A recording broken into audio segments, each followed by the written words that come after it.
अच्छा, इलेक्शन की बात की आपने, तो इलेक्शन चल रहे हैं गिलगित में। नून लीग जो है वो बढ़ चढ़ के जो है इसमें पार्टिसिपेट करी है, पीपल्स पार्टी है, आईपीपी की भी पार्टी जो है वहाँ पे। आपके कैंडिडेट, बराबरी पार्टी के कैंडिडेट जो हैं वहाँ पे होंगे, कौन होगा, क्या आपके प्लान्स हैं? मैंने तो अभी कल ब्लॉग बनाया है जी। वो मतलब पॉडकास्ट एक छोटी सी मैंने की है, उसमें मैंने ये कहा है कि गिलगित बल्तिस्तान में हम कोई लोग नहीं खड़े कर रहे। ओके। हालांकि हम खड़े कर सकते हैं, उसमें से हो सकता है कोई 400-500 1000 1500 वोट भी किसी को मिल जाए। सही। लेकिन हम समझते हैं कि ये जो इलेक्शन हो रहा है इसमें जिन पार्टी ने जीतना है वो है नून लीग, पीपल्स पार्टी और इस्तेकाम पार्टी, और चौथी है जो पीटीआई। इनके अलावा जो छोटे मोटे लेफ्ट के ग्रुप्स हैं वो लोग खड़े कर रहे हैं, वो बेवकूफ़ हैं, आप उनको क्लियर हैं उनका इस कुछ चीज़ को लेके कि ये क्लियर ठीक है? क्लैरिटी मैं तो आपको बता रहा हूँ, बल्कि मैं ये भी बता सकता हूँ कि नून लीग और पीपल्स पार्टी के दरमियान में मुकाबला होगा नंबर 1 नंबर 2 का। अच्छा। इस्तेकाम पार्टी जो नंबर 3 होगी, और बाकी पीटीआई मेरे ख्याल में नंबर 4 होगी। ठीक है। अगर बहुत ज़्यादा को अपसेटिंग हो गया तो नंबर 3 और 4 पे दोनों आपस में लड़ेंगे। सही।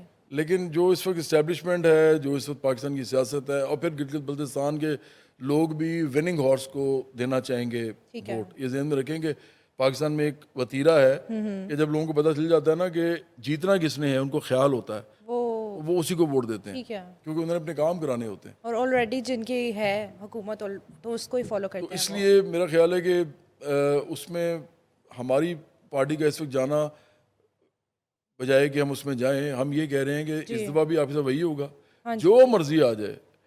अगले साल मैं आपको बताऊंगा इन्होंने कितनी करप्शन की है, मैंने अभी भी बताई है। अच्छा। अभी मैंने बताया है कि इन्होंने जो गुलबाज खान है, जो उसके पीटीआई के फॉरवर्ड ब्लॉक बनाने वाले आदमी जी। थे, और उससे पहले तो आपको पता ही खालिद खुर्शीद खान, जी। जी। मतलब इमरान खान की नालायकी देखें और उनकी सियासत में जहालत देखें कि उन्होंने एक ऐसे आदमी को चीफ मिनिस्टर बनाया, खालिद खुर्शीद खान को, जिसने यूनिवर्सिटी ऑफ लंदन से लॉ की जाली डिग्री ली हुई थी। ठीक है। वो वजीर आला रहा जी। गिलगित जी। बल्तिस्तान का। मतलब ये इस पार्टी का हाल है। उसके बाद गुलबाज खान ने फॉरवर्ड ब्लॉक बना के तो वहाँ पे अपनी हुकूमत बना ली, ठीक है। और इतनी करप्शन इन लोगों ने की है, जो कि अभी गिलगित बल्तिस्तान का जो वो है ना, जो ऑडिटर, उन्होंने जो फिगर्स दी हैं उनमें करोड़ों की करप्शन। और सबसे इम्पोर्टेंट बात क्या है जी। कि जो सोलर की हाँ एक जी। लाइट होती है ना, सोलर की एक लाइट जो कि स्ट्रीट लाइट होती है, उसके अंदर उन्होंने खर्चा उसका लगाया हुआ 3 लाख रुपया। ओके। मुतीबा 3 लाख रुपए जो है ना, जी। उसमें 3 मरले से लेके 5 मरले का जो मकान है ना, वो पूरा सोलर किया जा सकता है, जी। सोलराइज किया जा सही। सकता है। तो अगर आप मुझे बताएं कि 3 और 5 मरले का मकान 3 लाख रुपए हो के सोलर सकता से है। चल सकता है, तो सिर्फ एक स्ट्रीट लाइट की सोलर करने के उन्होंने 3 लाख रुपया खर्चा डाला है। ओके। करप्शन का आप आलम देखें। ठीक तो है। इसलिए अभी भी करप्शन होगी। अभी तो मैंने फिगर्स बता दिए हैं कल, जी। वो लोग जाके देख सकते हैं मेरा ब्लॉग। और उसके बाद मैंने खुल के बताए हैं उसमें, ठीक है। सब पार्टीज में इन्वॉल्व हैं।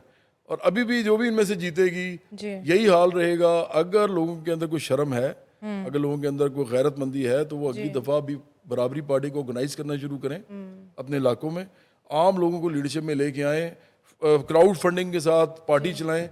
यही वाहिद मुस्तकबिल है उनका, अदरवाइज उनका यही हाल रहेगा। आपको लगता है हमारे मुल्क में बराबरी पॉसिबल है, बिल्कुल जिस चीज़ पॉसिबल को है। आप लेके चल रहे हैं आगे? हमारे मुल्क में तो सबसे ज़्यादा पॉसिबल है। देखें, अगर किसी मुल्क में नहीं पॉसिबल, लीस्ट इम्कान है इसका, तो वो अमेरिका है, क्योंकि वो बहुत अमीर मुल्क है।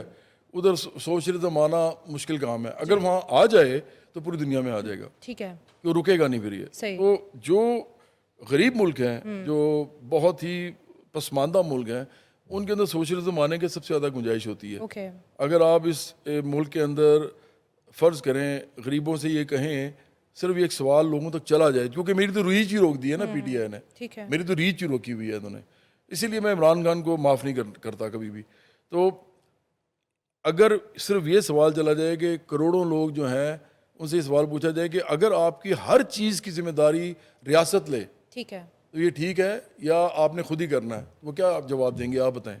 रियासत लेना जिम्मेदारी। तो सोशलिज्म और क्या है? जी।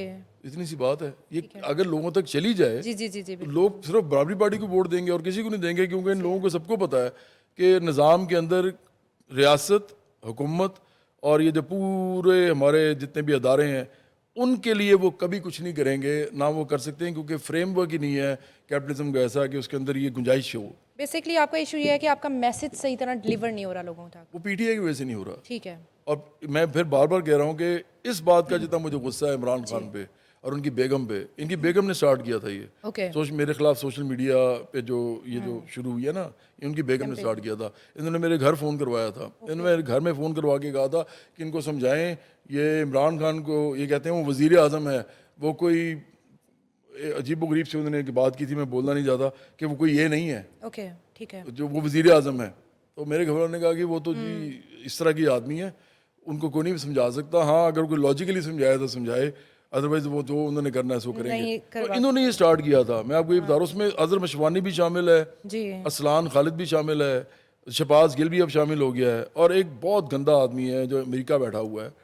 अमेरिका बैठ के वो पता नहीं वहाँ पे मदीना की रियासत नहीं बनाता, यहाँ बनाने की कोशिश करता है। जिब्रान इलियास नाम है उसका, ठीक है। वो सोशल मीडिया का हेड है पीटीआई का। हाँ जी। इन सब ने ये काम किया हुआ, और ये मेरे जैसे आदमी को जो इस मुल्क के लिए बहुत अच्छा सोचना चाहता है और करना चाहता है, वो उसकी ज़ुबानबंदी और फैशिज्म करके उसकी पार्टी जो है उसको नुकसान पहुँचा रहे हैं। आगे बढ़ने से पहले मुझे बताएं, इकरारुल हसन की जो पार्टी है उसका फ्यूचर क्या देख रहे हैं आप? मेरा ख्याल है कि इकरार को काफ़ी मुश्किलात फेस करनी पड़ेंगी। पहली बात तो देखें, ये आइडियलिस्टिक बात इकरार करते हैं, जी जी। वो पॉसिबल ही नहीं है जो ये कर रहे हैं। हाँ जी। पाकिस्तान में आम लोगों की पार्टी सिर्फ सोशलिस्ट पार्टी हो सकती है। हाँ जी।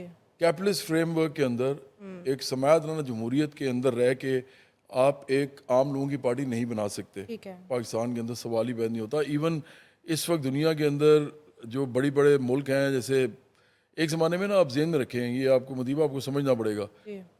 जब लेफ़्ट और राइट दोनों बहुत बड़े होते थे, जैसे बाएं बाजू के लिए रशिया खड़ा था, चाइना खड़ा था, बड़े बड़े मुल्क, उसके अलावा लैटिन अमेरिका में मुल्क थे, उसके अलावा ईस्टर्न यूरोप में थे, ये सारे एक ब्लॉक था पूरा, ठीक है। सोशलिस्ट ब्लॉक जिसको कहते हैं। ठीक है। उस ज़माने में ये हुआ कि पार्टीज़ भी बनी, लेबर पार्टी भी, लेबर पार्टी तो खैर बहुत पुरानी है, लेकिन इंग्लैंड में तो वैसे भी सोशलिज्म की बहुत ज़्यादा वो पेनिट्रेशन थी, अभी भी है। ठीक है। तो वहाँ पे सोशलिस्ट पार्टी छोटी मोटी ग्रुप्स अभी भी चलते हैं।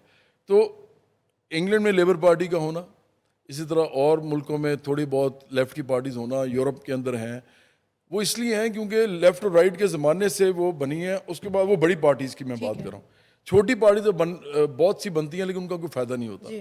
तो दुनिया के अंदर इस वक्त पूरी दुनिया में लेफ़्ट की पार्टी भी आम लोगों की बड़ी पार्टी बनाना तकरीबन नामुमकिन हो गया हुआ है। ठीक है। ठीक है, ये आपको समझना पड़ेगा, क्योंकि अब सिर्फ राइट की ही दुनिया है, सरमायादारी की दुनिया है। लेफ्ट की कोई बड़े मुल्क नहीं है सिवाय चाइना के। चाइना भी मिक्स्ड इकोनॉमी चला रहा है, तो वो भी सोशलिज्म के पीछे नहीं खड़ा हुआ, वो अपनी गेम खेल रहा है, एक चाइनीज इंपीरियलिज्म की गेम खेल रहा है। तो इसलिए ये लोगों को समझना पड़ेगा कि आजकल तो लेफ्ट की पार्टी नहीं बन सकती, बड़ा मुश्किल है। ये जो मैं एक्सपेरिमेंट कर रहा हूँ सिर्फ इसलिए कर रहा हूँ क्योंकि मुझे करोड़ों लोग जानते हैं, अदरवाइज मैं भी नहीं बना सकूंगा। ठीक है। अच्छा, इकरार का इशू ये है कि उनको ये लगता है कि ये लेबर पार्टी की तरह क्योंकि पार्टी बना लेंगे, वो पार्टी नहीं बन सकती इनकी, इसलिए क्योंकि सरमायादारी निज़ाम में पैसा चलता है। सही।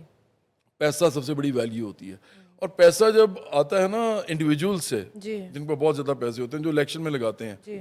आप उनको तोड़ नहीं सकते सिवाय इसके कि एक ऐसी पार्टी बनाए जो उन्हीं के खिलाफ हो, उनके तबके के खिलाफ हो। ठीक है। इकरार उनके खिलाफ पार्टी नहीं बना रहा, जी। इकरार तबकाती पार्टी नहीं बना रहा, इकरार तबकाती सियासत भी नहीं कर रहा। वो सिर्फ और सिर्फ कह रहा है कि मिडिल क्लास के लोगों को आगे लाएं। वो पॉसिबल नहीं होगा। इमरान खान ने यही करने की कोशिश की थी स्टार्ट में कि इसी फ्रेमवर्क में रहते हुए मैं एट ईज रह के इंजॉय भी करता रहूं और एक आम लोगों की पार्टी भी बना दूं। उनको समझ आ गई कि ये नहीं हो सकेगा, इसीलिए 2013 में उन्होंने इलेक्टेबल्स लिए, ठीक है। और 2018 में तो उन्होंने इलेक्टेबल्स की भरमार कर दी। इकरार को भी यही करना पड़ेगा। वो कभी इस मुल्क में मिडिल क्लास और गरीबों की और मेहनत कशों की पार्टी नहीं बना सकेंगे। मैं आपको लिख के दे देता हूँ, और मेरा ख्याल है कि जो लोग उनके साथ जाएंगे, इस तरह के लोग, उनको सियासत में फ़ायदा होगा। ठीक है। वो सियासी तौर पे थोड़े से मैच्योर हो जाएंगे, लड़के लड़कियां जो जाएंगे, लेकिन वो इस मुल्क के अंदर बड़ी पार्टी नहीं बना सकेंगे, और इस मुल्क के अंदर वो सियासत के अंदर स्टेक होल्डर भी नहीं बन सकेंगे।